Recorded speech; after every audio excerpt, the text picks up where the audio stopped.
بسم الله الرحمن الرحيم. عن أبي هريرة رضي الله تعالى عنه أن رسول الله صلى الله عليه وسلم قال: كل أمر ذي بال لا يبدأ فيه بحمد الله وهو أقطع، أو كما قال عليه الصلاة والسلام.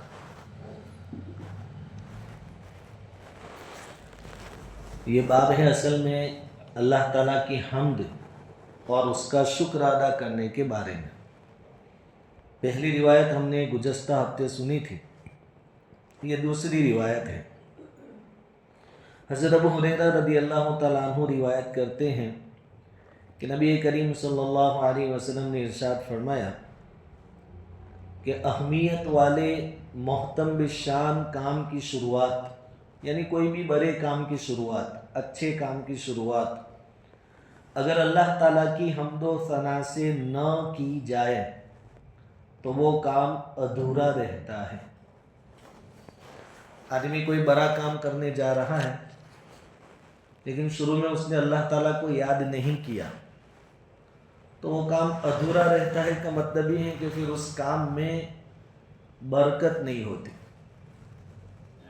آدمی نے جتنا سوچا ہوتا ہے، جس طریقے سے کام کرنے کا سوچا ہوتا ہے اس طریقے سے نہیں ہوتا. یہ بے برکتی ہوتی ہے اللہ تعالیٰ کو یاد نہ کرنے کی. اس لیے آج کا سبق کہ جب بھی کوئی بڑا کام کرنے جاوے، اہم کام کرنے جاوے، شروع میں اللہ تعالیٰ کو یاد ضرور کرے. بسم اللہ سے شروع کرے، اللہ کے ذکر سے شروع کرے، کوئی بھی چھوٹا بڑا کام. اب اللہ کا ذکر جس کام کے اندر شریک ہو جائے گا، شامل ہو جائے گا، پہلا فائدہ تو یہ ہوگا کہ اس کام کے اندر برکت ہوگی. کام کے اندر برکت ہوگی. اور جب آدمی کو اس کی عادت ہو جائے گی کہ ہر کام میں اللہ تعالیٰ کی حمد، اللہ تعالیٰ کا شکر ادا کر کے کام کر رہا ہے، تو دھیرے دھیرے اللہ تعالیٰ کی محبت دل میں پیدا ہو جائے گی. اور اللہ والے فرماتے ہیں کہ اللہ کا ذکر، اللہ کا نام ایسی چیز ہے کہ کوئی آدمی غلط نیت سے بھی لے، دنیا کمانے کی نیت سے بھی، تو بھی وہ اپنا اثر دکھائے بغیر نہیں رہتا. اللہ کا نام، اس کے اندر یہ تاثیر ہے. مولانا روم سے کسی نے پوچھا کہ حضرت بعض لوگ تو دین کے لیے اللہ کا ذکر کرتے ہیں، یعنی آخرت کی نیت سے کہ اللہ کا ذکر کریں گے ثواب ملے گا، اللہ تعالیٰ خوش ہوں گے. لیکن بعض لوگ دنیا کے لیے اللہ کا نام لیتے ہیں، ذکر کرتے ہیں وہ دنیا کے لیے. مثال کے طور پر کپڑے کا بیپاری ہے، تاجر، اور کھولے گا کپڑا، او ہو سبحان اللہ کیا کپڑا ہے، ماشاء اللہ کیا کپڑا ہے. ابھی سبحان اللہ اور ماشاء اللہ یہ کوئی نیکی کی نیت سے نہیں کر رہا ہوں، وہ اپنے کپڑے کی تعریف کر رہا ہے، تو یہ دنیا کے لیے ہوا. تو مولانا روم سے کسی نے پوچھا کہ بعض لوگ دنیا کے لیے اللہ کا نام لیتے ہیں، اس کا کیا مسئلہ ہے؟ تو مولانا روم رحمۃ اللہ علیہ نے فرمایا، بہر دین بہر دنیا بہر نام، بہر دین بہر دنیا بہر نام، اللہ اللہ کردہ باید والسلام. چاہے کوئی دین کے لیے اللہ کا نام لے، دنیا کے لیے اللہ کا نام لے، یا خالی نام کے لیے نام لے کہ میری شہرت ہو جائے کہ میں بہت اللہ کا ذکر کرتا ہوں، جو جس طریقے سے اللہ کا نام لے گا وہ لیتا رہے بس، والسلام. اب علماء نے اس کی تشریح فرمائی کہ جس نیت سے لے، جس غرض سے اللہ کا نام لے، لیتا رہے. اس کی وجہ کہا کہ اس میں نکتہ یہ ہے کہ کوئی آدمی اگر دنیا کمانے کی غرض سے بھی اللہ کا ذکر شروع کرے گا تو اس کا اینڈ اخلاص پر آئے گا. اینڈ جو آئے گا وہ شروع میں دنیا کی نیت سے آدمی لے رہا ہے، نام کما رہا ہے، لے رہا ہے، کما رہا ہے، لیکن ایک وقت آئے گا کہ اللہ کا نام ایسا اثر کرے گا کہ اس کے اندر اخلاص پیدا ہو جائے گا. اب جب آپ اللہ کا نام لیتے رہیں گے، محبت ہو جائے گی، تو ایک بہت بڑا فائدہ حضرت گنگوہی رحمۃ اللہ علیہ فرماتے ہیں کہ دیکھو، جس شخص نے اپنی پوری زندگی میں ایک مرتبہ بھی اللہ تعالیٰ کا نام محبت سے لیا ہوگا، ایک مرتبہ، وہ اس کو کام آئے گا. کب کام آئے گا؟ فرماتے ہیں کہ جس دن قیامت قائم ہوگی تو ایک طرف تو اللہ تعالیٰ کے دشمن کھڑے کیے جائیں گے، اور ایک طرف یہ آدمی بھی ہوگا جس نے کبھی اللہ تعالیٰ کی محبت میں اللہ کا نام لیا ہو، یعنی اس نے کبھی بھی اللہ سے دوستی کا ارادہ کیا ہو، اللہ کی محبت دل میں پیدا کرنے کا ارادہ کیا ہو۔ تو علماء پوچھتے ہیں کہ تمہارا کیا خیال ہے کہ جس نے کبھی بھی کوشش کی ہو کہ اللہ سے دوستی ہو جاوے میری، اللہ تعالیٰ اس کو اپنے دشمنوں کی لائن میں کھڑا کرے؟ اس نے تو کوشش کی کہ اللہ تعالیٰ سے دوستی کی، تو ایسا کیسے ہو سکتا ہے کہ اللہ تعالیٰ ایسے آدمی کو دشمنوں کی لائن میں کھڑا کر دے؟ تو ایک مرتبہ بھی اگر محبت کے ساتھ اللہ تعالیٰ کا نام لیا تو اس کو کام آئے گا، اللہ تعالیٰ دشمنوں کی صف سے نکال کر دوستوں کی صف میں اس کو کبھی نہ کبھی داخل فرما دیں گے۔ جب آدمی کو عادت ہو جائے گی بات بات پر اللہ کی حمد، اللہ کی تعریف، اللہ کا شکر ادا کرنے کی، تو پھر دھیرے دھیرے اس کے دل کی دنیا بدلے گی۔ اس کی مثال حضرت تھانوی رحمۃ اللہ علیہ نے قرآن کریم کی ایک آیت سے دی ہے۔ حضرت سلیمان علیہ السلام کی بادشاہت کے بارے میں ہم کو معلوم ہے کہ اللہ تعالیٰ نے بہت بڑی پیمانے پر ان کو بادشاہت عطا فرمائی، اور آپ کا جو پرندہ تھا ہدہد ایک مرتبہ غائب ہو گیا۔ پھر سلیمان علیہ السلام نے جب وہ آیا تو پوچھا کہ بھائی تو کیوں غائب تھا، کوئی معقول وجہ بتا، نہیں تو پھر میں تجھے قتل کر دوں گا، او لأذبحنہ او لیأتینی بسلطان مبین۔ تو حضور نے بتایا کہ میں بہت دور چلا گیا، ایک بستی تھی، وہاں کے لوگ، ان کا جو بادشاہ ہے وہ ایک لیڈیز تھی جس کا نام ہے بلقیس، ملکہ سبا بلقیس، اور میں نے اس قوم کو دیکھا کہ وہ لوگ تو چاند سورج سب کی پوجا کر رہے تھے، اللہ کو چھوڑ کر سب اس کی پوجا کر رہے تھے۔ سلیمان علیہ السلام نے خط لکھا اور دعوت دی کہ دین اسلام میں داخل ہو جاؤ، چاند سورج کی پوجا چھوڑ دو، ایک اللہ کی پوجا کرو، ایک اللہ کی عبادت کرو۔ جب یہ خط ملکہ سبا کے پاس پہنچا، وہ بہت ہوشیار بھی تھی، اس نے اپنی قوم کے لوگوں کو جمع کیا اور کہا دیکھو ایک بہت بڑے بادشاہ ہے سلیمان، ان کی طرف سے دعوت آئی ہے کہ یا تو دین قبول کرو یا پھر ہم تمہارے ساتھ جنگ کریں گے۔ تو بولو کیا کرنا ہے؟ تو قوم نے کہا دیکھو ہم طاقتور قوم ہیں، اگر تم جنگ کا حکم کریں گے تو ہم جنگ لڑیں گے، اور اگر آپ نے کچھ اور ترکیب سوچی ہے تو وہ بتا دو۔ تو جنگ کی بات آئی تو ملکہ سبا جو تھی نا بلقیس، اس نے کیا کہا کہ دیکھو جنگ اتنی آسان نہیں ہوتی، جب بادشاہ دوسرے ملک پر حملہ کرتے ہیں اور اس پر کنٹرول ان کو حاصل ہو جاتا ہے، پھر جب وہ بستی میں داخل ہوتے ہیں نا تو بستی پوری ویران کر دیتے ہیں۔ ان الملوک اذا دخلوا قریۃ افسدوها، جب بادشاہ فاتحانہ کسی بستی میں داخل ہوتے ہیں تو بستی کو کیا کر دیتے ہیں؟ ویران کر دیتے ہیں۔ وَجَعَلُوا عِزَّةَ أَهْلِهَا أَذِلَّةً، اور بستی میں جو باعزت لوگ سمجھے جاتے ہیں ان کو ذلیل کر کے رکھ دیتے ہیں جب بادشاہ داخل ہوتے ہیں۔ اگر ہم نے مقابلے کا سوچا اور سلیمان علیہ السلام ہم پر غالب آ گئے تو ہم جو چودھری ہیں، سردار ہیں، سب کی بے عزتی بھی ہوگی اور پوری بستی تتر بتر ہو جائے گی۔ یہ ملکہ نے قوم سے کہا۔ اس آیت پر حضرت تھانوی رحمۃ اللہ علیہ نے ایک بہت اچھی مثال دی کہ چلو دل جو ہے نا اس کو ایک بستی سمجھو، آدمی کا دل وہ ایک بستی ہے، اور اس کے اندر نفسانی خواہشات ایک سردار ہے، تکبر سردار ہے، اور بدگمانی ایک سردار ہے، اور کینہ، کپٹ، بغض، عداوت، دشمنی، دنیا بھر کی بیماریاں ہیں، یہ سب سردار ہیں۔ اور بادشاہ سمجھو اللہ کو، بادشاہوں کا بادشاہ ہے۔ جس دل میں اللہ داخل ہو جاتا ہے اس دل میں پہلے جو عزت والے سمجھے جاتے تھے ان کو ذلیل ہونا پڑتا ہے۔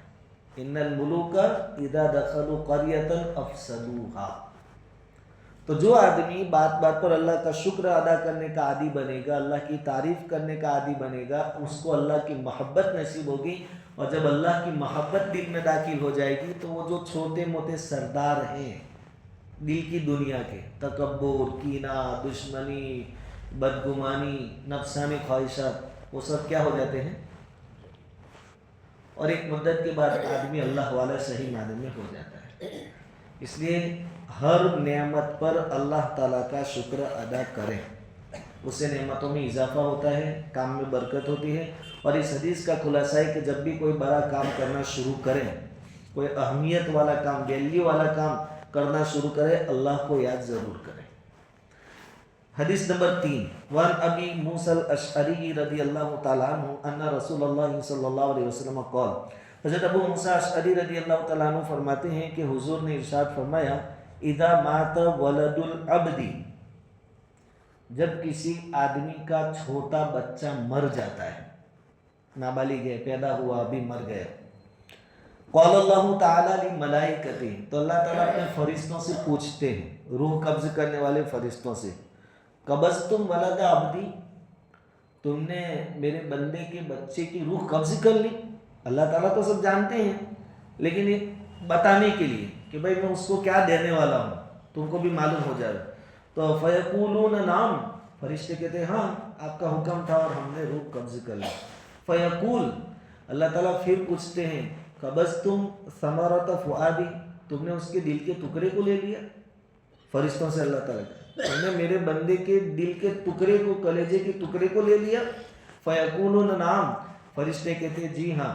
فیقول ماذا قال عبدی، اللہ تعالیٰ فرماتے کہ جب تم نے میرے بندے کے بچے کی روح قبض کر لی تو میرے بندے نے اس وقت کیا کہا؟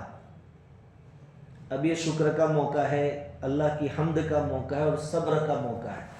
کیا حیوانے نے کیے، چیخا چلایا، بعض لوگ بہت نامناسب الفاظ بولتے ہیں، ہم نے خود سنے کہ اللہ تعالیٰ کو یہ دکھا، ایسا بولتے ہیں، میرے ابا دکھے۔ یہ خاص موقع ہوتا ہے صبر کا، کیونکہ جانا تو بہرحال ہے، یہ ہماری غفلت تھی کہ ہم پہلے سے تیار نہیں رہے۔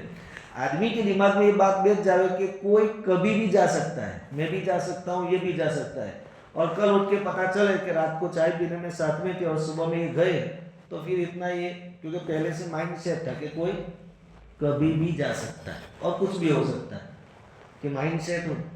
اللہ تعالیٰ پوچھتے ہیں کہ جب تم نے روح قبض کی بچے کی، اس کے پیارے کی، تو میرے بندے نے کیا کہا وہ بتاؤ۔ فیقولون، فرشتے کہتے حمیدہ کا، اس بندے نے اس پر بھی آپ کی تعریف کی کہ اللہ جو کرے وہ بہتر، اس نے تو ایسا کہا، اللہ کا شکر ادا کیا کہ اللہ جس حال میں رکھے اس پر ہم راضی۔ وسترجع، اور انا للہ و انا الیہ راجعون پڑھا۔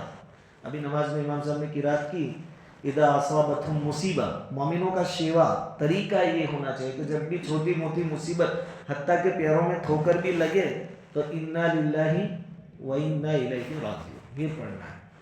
تو حمیدہ کا آپ کی تعریف کی کہ اللہ نے جو کیا ٹھیک کیا، وسترجع، اور انا للہ و انا الیہ راجعون پڑھا۔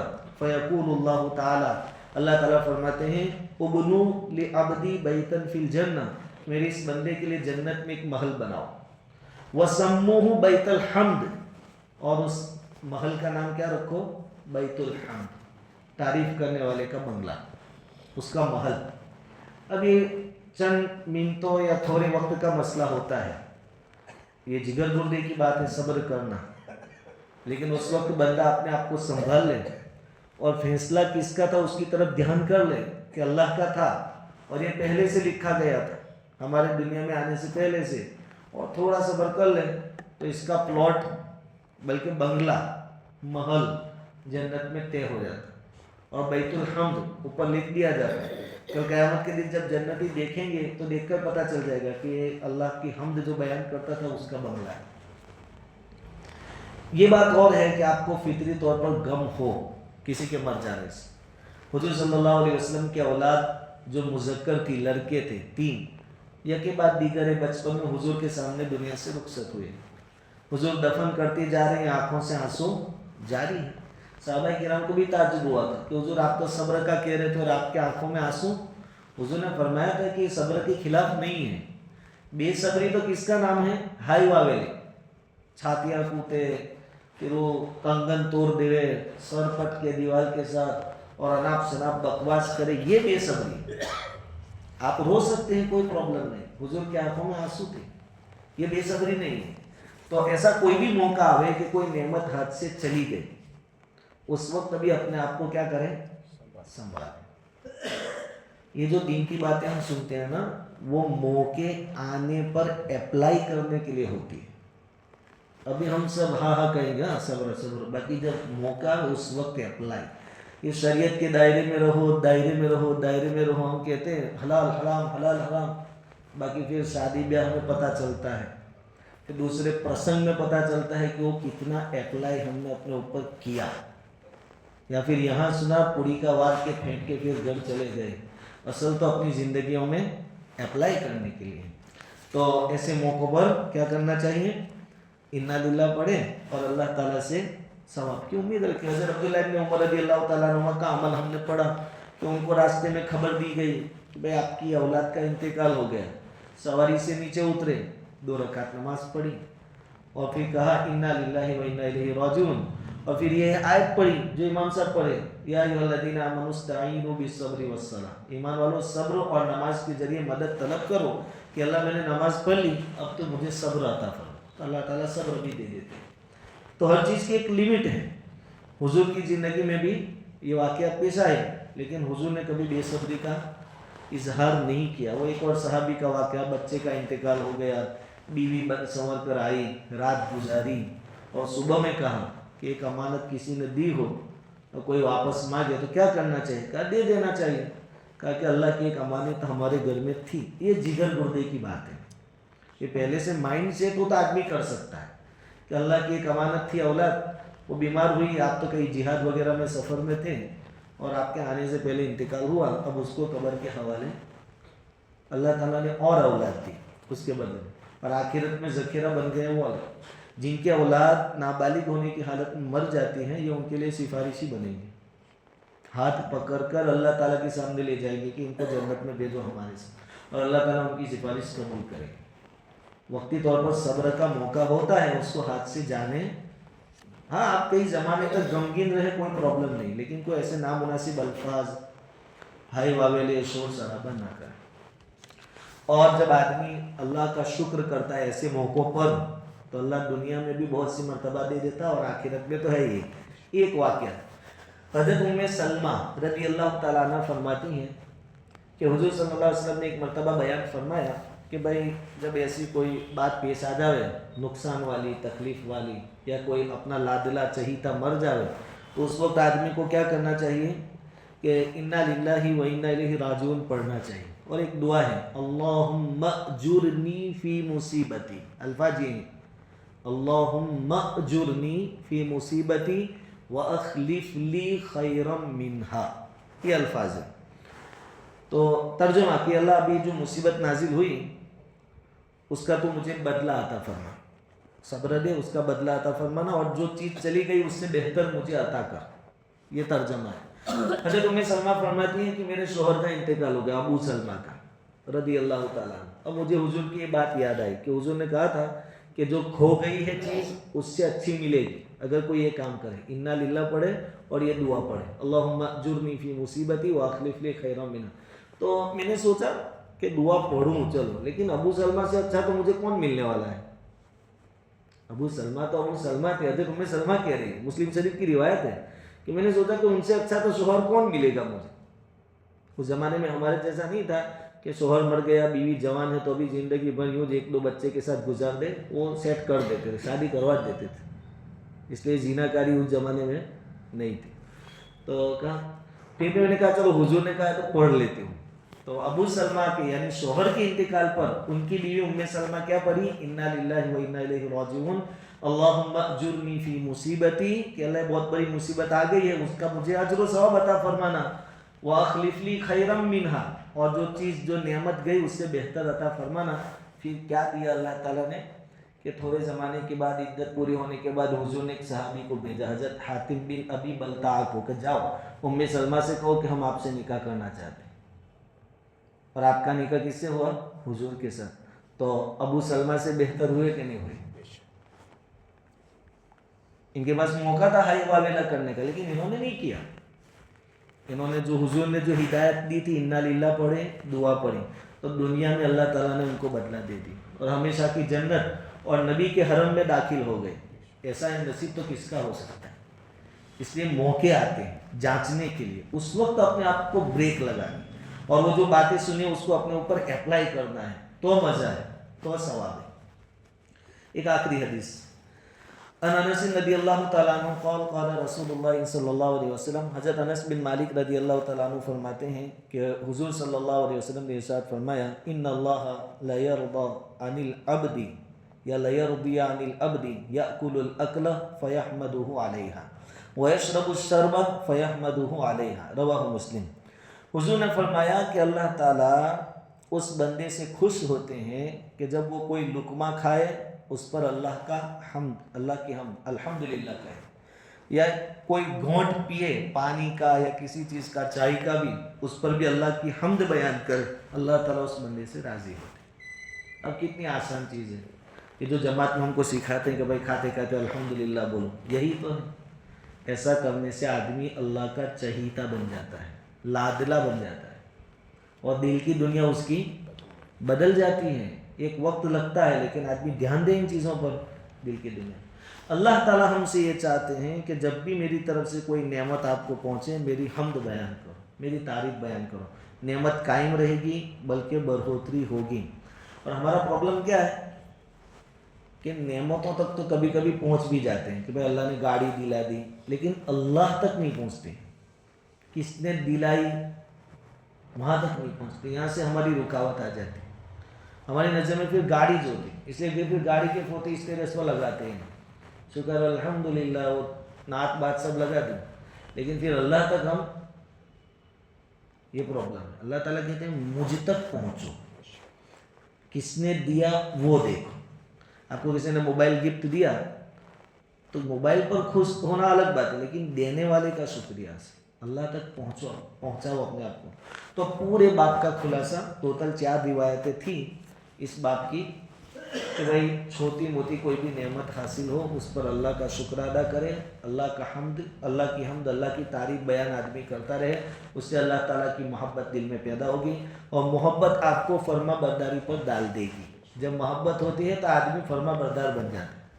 دنیاوی محبت میں آدمی 300 روپے ایڈجسٹ کر کے ریچارج کروا دیتا ہے، کسی لڑکی کے ساتھ افیئر ہو جائے تو وہ محبت میں نہیں کروا دیتا، نہیں ہوتا تو کسی بھی طرح ادھر تو ادھر یا کہیں سے ادھر ادھر کر کے ریچارج کروا دیتا، پھر وہ جو کہے وہ کپڑے بھی لا دیتا، حالانکہ وہ جانتا ہے کہ گاڑی جا رہی ہے نقصان میں، قرضہ بڑھ رہا ہے، لیکن وہ جیسا کہے ویسا نہیں کرتا۔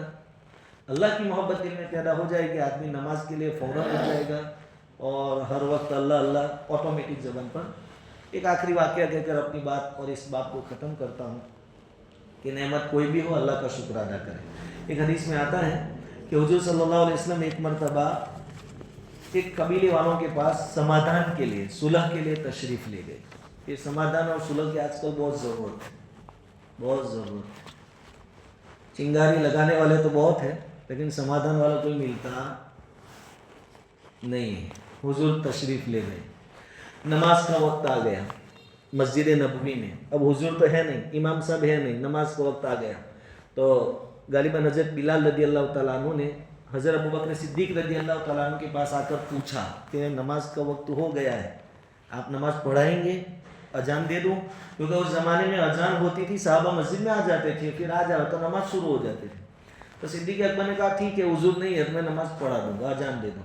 اذان کہی گئی، صحابہ کرام جمع ہو گئے، اب نماز شروع ہو گئی۔ صدیق اکبر رضی اللہ تعالیٰ عنہ نے نماز پڑھانا شروع کر دیا۔ نماز شروع ہونے کے بعد حضور آئے، تشریف لے آئے۔ اب مسجد نبوی شریف جس نے دیکھی ہے، دروازہ امام صاحب والی لائن میں جائیں، ہمارے جیسے پیچھے دروازے نہیں ہیں، سیدھا دروازہ۔ حضور آئے، دیکھا کہ صدیق اکبر نماز پڑھا رہے ہیں، تو حضور آئے اور صف میں کھڑے ہو گئے۔ حضور کی شان دیکھ، میرے مصلی پر چڑھ گیا، مجھے پوچھے بغیر نماز پڑھا دی۔ ارے بھائی ٹائم ہوا تھا، اس پہ میں دوسرا امام تھا، اس نے پڑھا دی، کیا پرابلم ہے؟ آپ کی وجہ سے پورا گاؤں پوری بستی حیران ہو، ایسا تو ٹھیک نہیں ہے۔ امام نہیں ہے، دوسرا موجود ہے تو اس نے پڑھا دی، کوئی پرابلم نہیں۔ حضور صف میں کھڑے ہو گئے، نماز میں شامل ہو گئے۔ اب صحابہ پہلی صف والے جو تھے نا، انہوں نے دیکھا ادھر والوں نے کہ حضور آئے ہیں اور ابو بکر نماز پڑھا رہے ہیں، تو انہوں نے تالیاں بجانا شروع کیا۔ اب تالیاں وہ والی نہیں، یہ تو مکروہ ہے، یہ جو تالیاں ہیں نا مکروہ ہے۔ انہوں نے اس طرح تالی بجانا شروع کیا، امام کو متنبہ کرنے کے لیے، دھیان دلانے کے لیے۔ لیکن صدیق اکبر کی نماز ایسی تھی کہ دھیان دے نہیں رہے تھے، وہ نماز میں تھے بس۔ تو پھر صحابہ نے اور زیادہ چالو کیا تالیاں بجانا، پھر ان کو دھیان آیا کہ کہیں کھو رہا ہے۔ صدیق اکبر رضی اللہ تعالیٰ عنہ پھر انہوں نے ذرا کنکھیوں سے دیکھ لیا، اتنی بڑی مسجد تو تھی نہیں اس زمانے میں، دیکھ لیا کہ وہ حضور آ گئے ہیں. تب انہوں نے پیچھے ہٹنا شروع. اب مین پوائنٹ آئے گا. حضور نے دیکھا کہ صدیق اکبر پیچھے آ رہے تو حضور نے اشارہ کیا کہ چالو رکھو نماز. جب حضور نے کہا کہ چالو رکھو، صدیق اکبر نے ہاتھ اٹھا کر اللہ کا شکر ادا کیا کہ میں اس قابل ہوں کہ حضور کہنے کہ آپ نماز پڑھا سکتے ہیں. امامت کی نعمت، اس پر صدیق اکبر نے نماز میں اللہ کا شکر ادا کیا. یہ اصل کہنا ہے. امامت کی نعمت پر سکہ لگا، حضور نے سکہ لگایا کہ آپ امام بن سکتے ہیں، پڑھاؤ. تو صدیق اکبر نے، لیکن پھر ہمت، حضور پیچھے ہو اور امتی آگے ہو، وہ پیچھے آج گئے. شکر ادا کیا اللہ کا، لیکن پیچھے. جب حضور نے دیکھا کہ صدیق اکبر تو پیچھے آ گئے تو پھر حضور آگے تشریف لے گئے اور آپ نے نماز پڑھا. نماز کا سلام پھیرنے کے بعد حضور نے پوچھا کہ ابو بکر، میں نے کہا تو ابھی تم کیوں پیچھے ہٹ گئے؟ تم کو نماز پوری کرانی چاہیے تھی.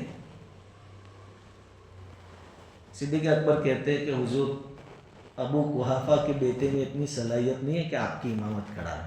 آپ کے آگے کھڑا رہے. ابو قحافہ کا بیٹا اس لیول تک میں پہنچا، اس لیے میں پیچھے ہوں. پھر وہ جو تالیاں بجائی تھے، اب حضور تو شریعت سکھانے کے واسطے آئے تھے اور یہ موقع تھا. موقع پر چیزیں یاد آتی ہیں نا کہ کیا کرنا کیا نہیں کرنا. حضور نے کہا سب کو ساتھ میں کہا، ایسے نہیں کہ سب کو گھر جا کر اکیلے میں حکمت ایسی نہیں ہوتی. جہاں بولنا ہوتا ہے وہاں بولنا ہوتا ہے. سمجھے؟ حضور نے کہا کہ تم بہت تالیاں بجا رہے تھے، شاباش، مان رکھو. تم کو کیا بہت تالیاں بجا رہے تھے. صحابہ کرام نے کہا کہ حضور تالیاں نہیں بجائے تو صدیق اکبر کو بتاوے کیسے کہ آپ آگے ہیں کسی. حضور نے کہا کہ ایسی کوئی بات پیش آوے تو آپ کو بولنا ہے سبحان اللہ. کیا بولنا ہے؟ یہاں بھی اللہ کی تسبیح سبحان اللہ. ہمارے یہاں بھی امام صاحب تیسری رکعت میں بیٹھ جاوے تو ہم تو امام بن کے اللہ اکبر کہتے ہیں. امام کا امام نہیں بننے کا. آگے بڑھنے کی جو لاسٹ لیمٹ تھی وہ امام ہے، اس کے آگے اب کوئی نہیں بڑھ سکتا. آپ کو آگے آنا ہو تو جنازے میں سو کر ہی آ سکتے ہیں، باقی کوئی آگے نہیں آ سکتا. ہاں، جس دن آپ کو جنازے میں سلائیں گے تو امام اس کو آپ کو اپنے آگے کرے گا کہ تو یہاں سو کر میں نماز پڑھا دیتا. اس کے علاوہ عوام کے لیے کوئی چانس نہیں امام سے آگے. ہاں، باہر اپنی گانٹھیں سیاست میں راج کرنے وہ الگ بات ہے حالات کے حساب سے، لیکن یہاں امام ہے. تو حضور نے کہا تالیاں نہیں بجانے کی. تو کہا کیا کہنے کا کہ ایسا لگے کہ امام کی بھول ہے تو کیا بولنے کا. اب جب سب سبحان اللہ بولیں گے تو امام کو بھی آئیڈیا آ جائے گی کہ کچھ گڑبڑ ہے، اتنے دور سے تسبیح کا کو پڑھ رہے ہیں، تو معاملہ حل ہو جائے گا. تو پوری حدیث کا خلاصہ یہ کہ صدیق اکبر کو امامت کی نعمت ملی. حضور نے کہا پڑھاؤ، اس لائق ہے کہ پڑھاؤ. تو انہوں نے الحمدللہ، اللہ کا شکر ہے کہ اس قابل بنائے. اور اصلاح کی جو بات تھی حضور نے وہ بتا دی کہ بھائی تالیاں نہیں بجاتے، سبحان اللہ آپ کو پڑھنا ہے. بہرحال یہ بات یہاں ختم ہوا. پورے بات کے اندر 4 حدیثیں بیان کی گئی تھی. چاروں حدیث کا خلاصہ یہ کہ اللہ تعالیٰ یہ چاہتے ہیں کہ ہر اچھے کام میں اللہ کا نام لے کر کام کیا جائے. بیت الخلاء جانے سے پہلے بھی دعا پڑھیں، باہر نکلنے کے بعد بھی پڑھیں، گاڑی پر بیٹھیں. اب ایک آدمی ٹی وی دیکھتے دیکھتے کھانا شروع کرے تو آدمی اللہ کا نام کب لے گا؟ ٹی وی چالو کی چلو سماچار دیکھ لیا تو اللہ کا نام کب لے گا؟ کھاتے کھاتے سبحان اللہ الحمدللہ کب بولے گا؟ وہ تو ٹی وی دیکھ رہا ہے، موبائل دیکھ رہا ہے نا. گاڑی اب یوں فون لگا کے یوں سیل لگا کے اب تو پیر پر پیر چڑھا کے جا رہے ہیں ایکٹیوا لے کے. کیا کیا اسٹائل آ رہی ہے اور کیا کیا آگے دیکھنا پڑے گا اللہ جانتا ہے. اللہ چاہتے ہیں ہر نعمت پر میرا شکر ادا کرو. شکر سے اللہ تعالیٰ نعمتیں بڑھائے گا اور آخرت میں بھی اس کا بدلہ اللہ تعالیٰ عطا فرمائیں گے. اللہ تعالیٰ ہمیں یہ باتیں سننے کے لیے جمع کرتے ہیں، اس پر بھی ہم اللہ تعالیٰ کا شکر ادا کرتے ہیں اور اللہ تعالیٰ کی بارگاہ میں دعا کرتے ہیں کہ اللہ تعالیٰ یہ سلسلہ ہمارا قائم دائم رکھے اور اس کے جو اصل ثمرات ہیں، فائدے، موقع آنے پر جو اپلائی کرنا ہے اس کی ہم سب کو توفیق عطا فرمائے.